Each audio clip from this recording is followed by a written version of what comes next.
Art Attack, Arte Manía en algunos países de Latinoamérica, es un programa británico de televisión infantil sobre manualidades. Es uno de los programas de televisión más largos de SIDF, desde 1989 se transmite y en el 2007 fue cancelado. Todos los programas han sido conducidos por Neil Buchanan. A partir del 2011 es presentado por Guillermo Martínez.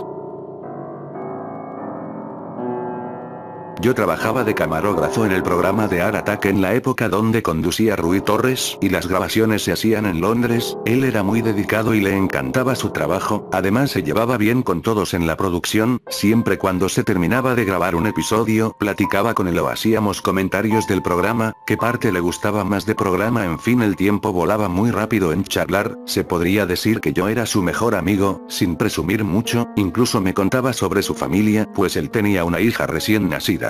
Se le iluminaba la mirada cada vez que hablaba de ella, hasta fotos de ella tenía y me las mostraba, pero se sentía muy triste pues casi no sabía nada de ellas, las extrañaba muchísimo. Yo le decía que no tenía nada de qué preocuparse si él les enviaba cartas para hacerles saber que estaba bien. Aceptó mi propuesta y comenzó hoy mismo. Cada día le enviaba una carta a su esposa y ésta le respondía, y también le enviaba fotos de su hija, que era lo que más quería en el mundo. ¿Cómo no apreciarlo, no lo creen?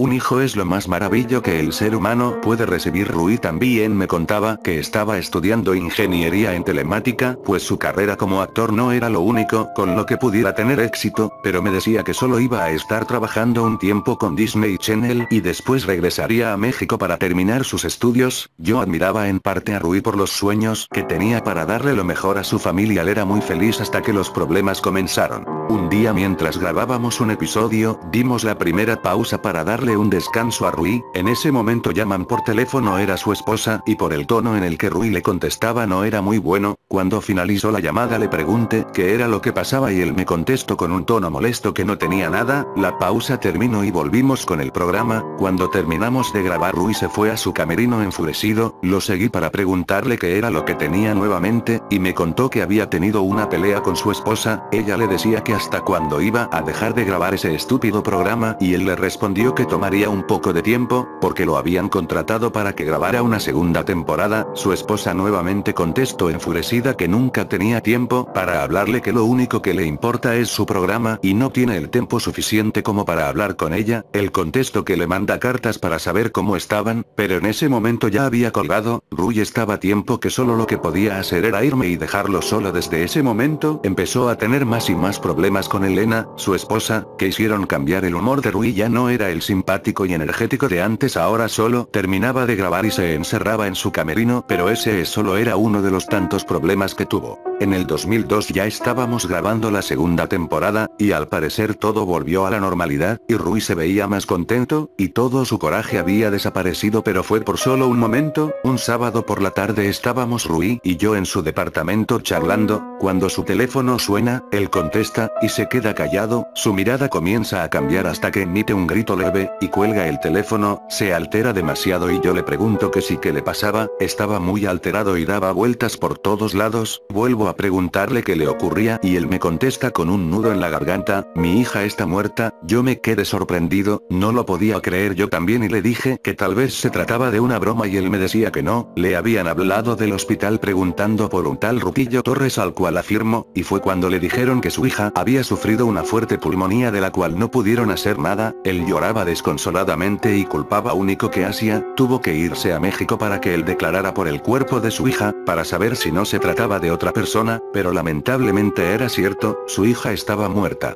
Pasaron 2 semanas y Rui regresó de nuevo a Inglaterra, a los estudios de Disney Channel. Me alegraba que estuviera de nuevo aquí, pero su mirada era otra. Me contó que después del funeral de su hija su esposa le pidió el divorcio, pues ella ya tenía una nueva vida con otro hombre. Rui estaba destrozado, pero después de algunos instantes su cara cambió, como si nunca hubiera pasado nada. Bueno, hay que comenzar de nuevo, me contestó. Yo le dije que hacía bien que actuara de esa manera, pero en el fondo su mirada no me daba buena espina. Solamente le seguí la corriente desde ahí fue donde cambió completamente. Después de que se terminara de grabar un capítulo, Rui se iba a su camerino entusiasmado, como si tuviera algún plan o tramara algo. Lo seguí para saber qué es lo que hacía, pero siempre se encerraba. Solo lo que podía hacer era pegar mi oído a su puerta y escuchar. Oía que hablaba con alguien, murmuraba e incluso se reía de una forma macabra. Sentía o no oía, y así estuvo por meses mientras se grababa la segunda temporada. Todos en el estudio notaban su cambio. De hecho, llegó a agredir a los productores y a otros trabajadores, los amenazaba y les gritaba. Cuando la segunda temporada estaba por llegar a su fin, decidieron que Rui ya no podía trabajar más, por su conducta, que ya no tenía remedio. Ese mismo día lo llamaron y le dieron su carta de renuncia. Rui estaba tan molesto que se lanzó contra el productor, lo estaba ahorcando. Llamaron rápidamente a los guardias y lograron sacar a Rui. Él gritaba: acaban de perder lo único bueno de su canal, imbéciles.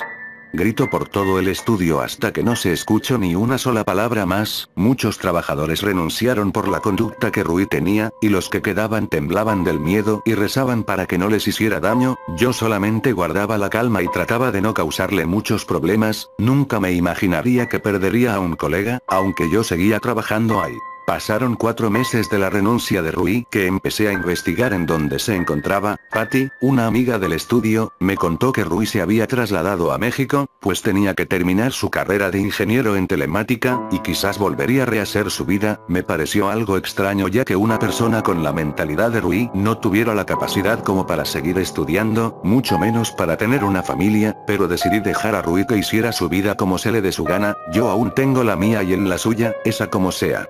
Varios días después, cuando llegaba del trabajo, sonaba el teléfono, contestaba pero no se oía nada, contestaba pero era inútil, nadie contestaba. Hasta que colgaba el teléfono, las llamadas continuaron por meses, hasta que dejé de recibirlas, pero ahora ya no me molestaban por teléfono, ahora era por correo. Me enviaban alrededor de 200 mensajes por día y lo único que decían era: ayúdame, estoy solo. Pensaba que se trataban de virus o basura que la gente envía, así que solamente las ignoraba y las borraba, hasta que un día me llegó el mismo correo pero tenía algo diferente. Fui más abajo del mensaje y este tenía escrita una dirección. De nuevo me dije a mí mismo que eran solo correos basura, pero me picó la curiosidad y anoté la dirección. Salí de mi casa y seguí la dirección, hasta que me llevó a un edificio. La dirección además tenía el número de la habitación a la que debía entrar. Entré al edificio y comencé a buscar la habitación 203, subí las escaleras hasta enfrente de la puerta y comencé a tocarla. Para mi sorpresa no contestaba nadie, así que tomé la perilla de la puerta para comprobar si tenía candado. Cuando toqué la perilla, de repente sentí un escalofrío recorriendo toda mi espalda, y podía sentir un ambiente negativo. Se sentía pesado y sofocaba. Le di vuelta a la perilla fácilmente, lo que decía que la puerta no tenía ningún candado. La abrí lentamente, para lo que descubrí era un departamento desordenado y sucio. Caminé por la sala pero era difícil ya que había muchas cosas tiradas en el piso, además apestaba como si un animal hubiera muerto, hasta que llegué a una puerta. La abrí lentamente,